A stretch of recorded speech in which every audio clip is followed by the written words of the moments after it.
প্রায় এক দশকের অপেক্ষা ও নানা প্রশাসনিক জটিলতা কাটিয়ে চট্টগ্রামের আনোয়ারায় বাংলাদেশ-চীন অর্থনৈতিক ও শিল্পাঞ্চল চায়না ইকোনমিক জোনের নির্মাণ কাজ আনুষ্ঠানিকভাবে যাত্রা শুরু করেছে। প্রায় ৮০০ একর জমির এই বিশেষায়িত অর্থনৈতিক অঞ্চলে ৫০ কোটি মার্কিন ডলার বিনিয়োগের পাশাপাশি প্রত্যক্ষ ও পরোক্ষভাবে ১ লাখেরও বেশি মানুষের কর্মসংস্থানের সম্ভাবনা তৈরি হবে বলে জানিয়েছেন সংশ্লিষ্টরা। সোমবার সকালে বাংলাদেশ অর্থনৈতিক অঞ্চল কর্তৃপক্ষ বেজা ও বাংলাদেশ সিআইজেড কোম্পানি লিমিটেডের যৌথ আয়োজনে আনোয়ারা প্রকল্পটির গ্রাউন্ড ব্রেকিং ও অবকাঠামো উন্নয়ন কাজের উদ্বোধন করা হয়েছে। অনুষ্ঠানে প্রধান অতিথি হিসেবে উপস্থিত ছিলেন অর্থ ও পরিকল্পনা মন্ত্রী আমির খসরু মাহমুদ চৌধুরী। বিশেষ অতিথি হিসেবে উপস্থিত ছিলেন স্বরাষ্ট্রমন্ত্রী সালাউদ্দিন আহমেদ, ভূমি প্রতিমন্ত্রী মীর হেলাল উদ্দিন। এছাড়া বাংলাদেশে নিযুক্ত চীনের রাষ্ট্রদূত ইয়াং ওয়েন, বেজার নির্বাহী চেয়ারম্যান আশিক চৌধুরী, সিইআইজেডের চেয়ারম্যান ওয়াং বেনচিয়ান, স্থানীয় সাংসদ আলহাজ সরওয়ার জামান নিজাম সহ দেশের সরকারি ও বেসরকারি খাতের প্রতিনিধিরা। Anything for investment, any changes necessary for the investment is what is on our mind all the time. Living standard আমাদের জন্য গুরুত্বপূর্ণ। আর বাংলাদেশে এখন শুধুমাত্র ইন্ডাস্ট্রি না, ইন্ডাস্ট্রির সাথে সাথে আমাদেরকে সাধারণ মানুষের জীবনযাত্রার মানের কথা চিন্তা করতে হবে, তাদের লিভিং কন্ডিশন চিন্তা করতে হবে। সুতরাং আজকে আমি ইনশাআল্লাহ ওই জায়গায় যাচ্ছি, আমরা আজকে ওয়েলফেয়ার স্টেটের দিকে যাচ্ছি, এবং আমরা ওই জায়গায় পৌঁছেছি ইনশাআল্লাহ। এবং সাধারণ মানুষের ওয়েলফেয়ার, শ্রমিকদের ওয়েলফেয়ার সব মাথায় রেখে আমাদেরকে বিনিয়োগ করতে হবে। It gives me immense pleasure to stand before you at the formal groundbreaking ceremony of the Chinese Economic and Industrial Zone.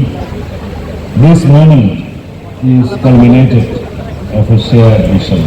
এই রিকোয়েস্টটাই রইল, এবং কোনো সমস্যা যদি আপনারা ফেস করেন, কোনো ধরনের সমস্যা যদি ওনারা ফেস করেন, আমাদের রিকোয়েস্ট হবে যে আমরা সবাই মিলে, আমাদের প্রধানমন্ত্রী যেরকম করে বলেন যে সবার আগে বাংলাদেশ, আমরা নিজেদের স্বার্থটা না দেখে দেশের স্বার্থটা একটু আগে দেখি, এবং আমাদের দেশের স্বার্থে আমাদের মাননীয় মন্ত্রী যেটা বলেছেন, এই দেশকে এগিয়ে নিয়ে যেতে হলে বিনিয়োগের আসলে কোনো অল্টারনেটিভ নেই। Technology, artificial intelligence, and other emerging sectors. To Chittagong, and I wholeheartedly welcome all the Chinese investors that are present here. আমি আপনাদের কাছ থেকে বিদায় নিচ্ছি, সবাইকে ধন্যবাদ। আল্লাহ হাফেজ, বাংলাদেশ জিন্দাবাদ। বেজার তথ্য অনুযায়ী আনোয়ারায় প্রায় ৭৮৩ একর সরকারি জমিতে প্রকল্পটি বাস্তবায়নে মোট ব্যয় ধরা হয়েছে ৪,১৮৯ কোটি ৪৬ লাখ টাকা। এর মধ্যে ১,৭২২ কোটি টাকা সরকারি অর্থায়ন এবং ২,৪৬৭ কোটি টাকা চীনের প্রেফারেন্সিয়াল বায়ার্স ক্রেডিট থেকে আসবে। ২০৩১ সালের ডিসেম্বরের মধ্যে প্রকল্পের কাজ শেষ করার লক্ষ্য নির্ধারণ করা হয়েছে। প্রকল্পের আওতায় ২০,০০০ টন ধারণ ক্ষমতার বহুমুখী জেটি সংযোগ সড়ক, ৪ লেনের সড়ক, কেন্দ্রীয় বর্জ্য শোধনাগার, পানি সংরক্ষণাগার, গ্যাস ট্রান্সমিশন লাইন, বিদ্যুৎ উপকেন্দ্র, সলিড ওয়েস্ট কালেকশন স্টেশন এবং প্রায় ১২ কিলোমিটার সীমানা প্রাচীর নির্মাণ করা হবে। সরকারের প্রত্যাশা, অর্থনৈতিক অঞ্চলটি চালু হলে রপ্তানিমুখী শিল্পায়নে নতুন গতি আসবে। এখানে বস্ত্র, প্রযুক্তি নির্ভর তৈরি পোশাক, ইলেকট্রনিক্স, সেমি কন্ডাক্টর, টেলিযোগাযোগ সরঞ্জাম, তথ্য প্রযুক্তি, ওষুধ শিল্প, medical device, light engineering, chemical ও অটোমোবাইল সহ বিভিন্ন উচ্চমূল্য সংযোজনকারী শিল্প গড়ে উঠবে।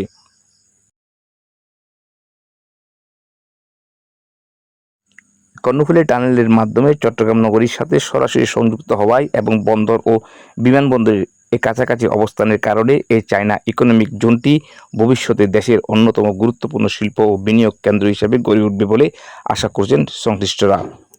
এ সময় আরও উপস্থিত ছিলেন সাংসদ আবু সুফিয়ান, এরশাদুল্লাহ, শাহজাহান চৌধুরী, জহিরুল ইসলাম, হুমাম কাদের চৌধুরী, চট্টগ্রাম জেলা বিভাগীয় কমিশনার, জেলা প্রশাসক, চট্টগ্রাম জেলা পরিষদ এর প্রশাসক মাহমুদুল আলম শামীম ও সংশ্লিষ্ট বিভাগের কর্মকর্তাবৃন্দ। একজনের বেগুনের সাইজ আপনি পেছনে এখানে এখানে আসেন ভাই এখান থেকে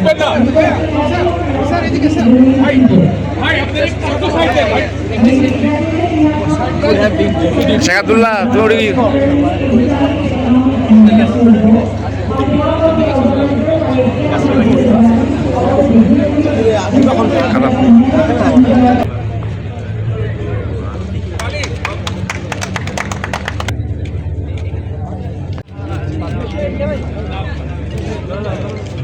Bengal and the Indian Ocean to the south.